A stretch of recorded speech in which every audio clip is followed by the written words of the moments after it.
Hello and welcome to Kev's English Podcast, Real English every week with your host Kev Dean.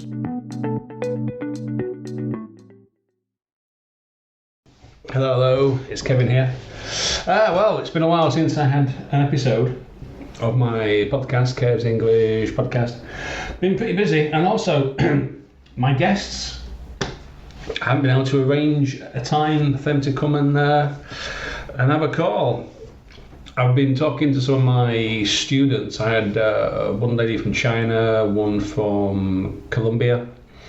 I've got some others lined up, but it's just finding the time. I've got some Turkish doctor, who else? A Slovakian doctor, both of whom passed their OET, and they were going to talk a little bit about how they managed that and what the preparation actually was. And I've got another Ukrainian guy who's taking the IELTS soon. So anyway, I've got some guests lined up, but I was reading this interesting article. I'm a big fan of Pinterest. I don't know if you actually use that or not, where people post images and pictures.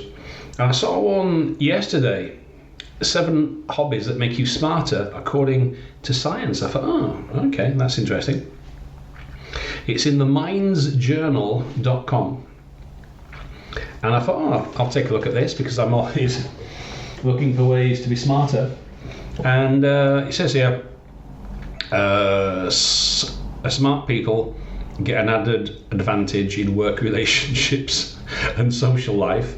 Yeah, because nobody wants to work or be in a relationship with an idiot. So being smart's good. It said, engaging in new hobbies that put extra pressure on your brain will make you more intelligent over time. I thought, oh, okay, that's interesting. I'll try that. So I thought, let me see what on this list I do already. So the first one is play a musical instrument, which I do. It says, music is the art of thinking with sounds. If you want to be creative and smart and start playing a musical instrument, you can choose guitar, which I play. Studies show that playing music boosts language, analytical skills, fine motor skills, makes you creative and smarter. It makes new connections in your brain, and it does all kind of things. It looks pretty good. It's supposed to be different between amateurs and professionals, but still it says music can make you, or playing music, being creative, I suppose it actually means, is the key thing there. And amateur musicians and professional musicians are considerably higher in volume than people who don't. So I thought, oh well, yeah, that's what I do. I've got a very nice guitar. I got a Quart acoustic, cost me about €400, and I play this every day.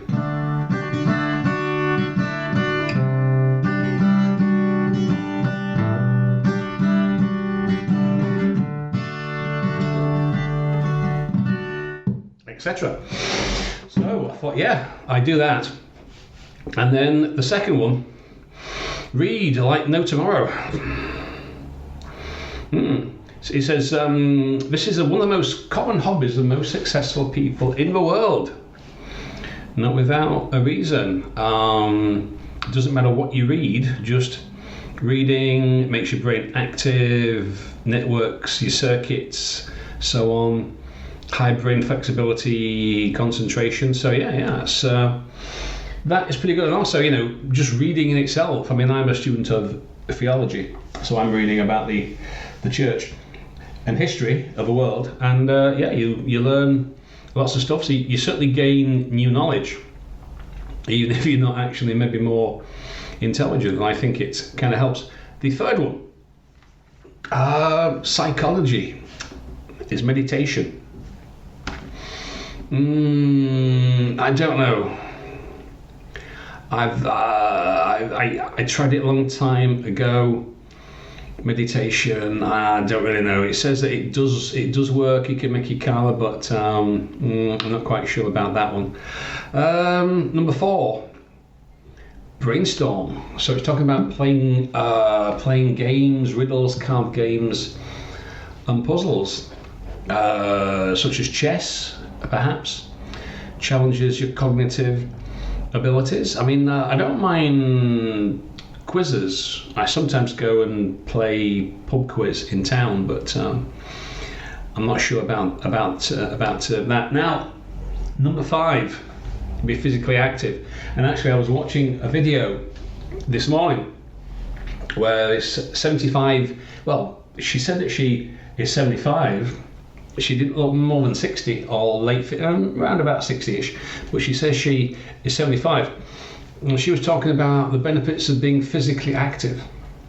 So now I know a lot of us are sedentary. I'm sitting down now at my computer table. But she was saying that sedentary activity essentially equals death, both physically and mentally. So you need to keep kind of moving. There was another Dr. Gabby Leon, you can search for her, and she was talking about building muscle mass, especially over 50, which I am, and it was talking about that and eating more protein, eating more red meat. So this one here says be physically active. You can go to the gym, you can do some resistance work, which is what I do because cardio is not that effective, but whatever you do, you need to do some exercise. Strengthens the connections between your brain cells, gets your blood flowing, and it said that your brain is more active if you're physically active. What this other doctor said was she worked, both these two female daughters, so they work out every day. I usually do about half an hour every morning, not every morning. Last week I did about 4 times out of 7. This week I'm going to try and do it every morning, just half an hour or so. There's an outdoor gym around the back of my place, so I go there and do pull-ups and squats and all different kinds of things. So I've been doing that for a few weeks now, and now the spring is more or less here. I'm going to be doing that nearly every day. So it says that's good exercise. So it's like good for your physical sense, especially when you're getting up to 60, which I will be next year. So don't laugh. But especially, well, no, not especially, but additionally for your brain. Now, number 6, which is kind of what my listeners are doing, learning a foreign language. In your case, if you're listening to this, presumably it's English. But I was reading some other stuff about Alzheimer's, and it said one of the ways to alleviate or to reduce or to prevent Alzheimer's symptoms is to learn a foreign language, because it makes new mental connections, new neurons, etc. It says here, research has shown that people who learn a new language can develop new brain areas. So it boosts your attentiveness, your critical thinking. Now I should do this, but I kind of don't. I'm also supposed to be learning musical theory. I signed up for some free course and I did a couple of videos, and I haven't had the time. But anyway, foreign language, that's something which you are doing as well. And it says about test your cumulative learning. So I don't know about this, learning, it's like how you kind of learn. I mean, the key thing that I think is to have a routine, which I've spoken about before for learning a language, but so my goals now are to be smarter and improve my general physical condition and to learn stuff. So what I do try and get up every morning at 6:30. I do at least an hour's worth of reading, an hour-ish or so, various books. Then I get to the outdoor gym, come back, have something to eat, and then get my admin ready for my students here on italki, of which I've got one in 10 minutes time, so I'll have to wrap this podcast up. So yeah, anyway, so that article, it's in themindsjournal.com if you want to take a look at it. Hobbies-science and smarter. So the article's called 7 hobbies that make you smarter according to science.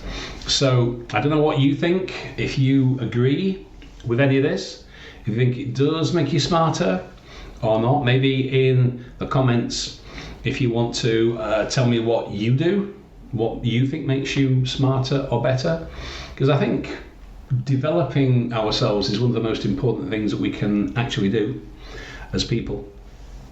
Anyway, that's all I've got time for now. So I've got to get sorted out, get back to italki. I've got about 4 hours worth now of lessons. Got some Chinese guy, and then let me see, I've got a Chinese kid, Ukrainian guy, a Nigerian girl, I think, and then I've got one of my Russian students after that. So busy afternoon for me, and that's on top of my other stuff. Writing video. I'm currently working on my new IELTS academic writing task 1 guide and book. So if you want a copy of that, you can contact me on italki. It's kind of like my essay structure book, except for task 1. So that's something I've got to do as well if I get time. So much to do, so little time. Anyway, I hope that gives you something to think about. So let me know, what do you think? Okay, and I'll see you next time. Hopefully I'm going to record a couple of episodes this week. I've got a couple of topics in mind now. So anyway, thanks for listening, and I'll see you will hear me next time on Kev's English Podcast. Okay, I'll catch you later.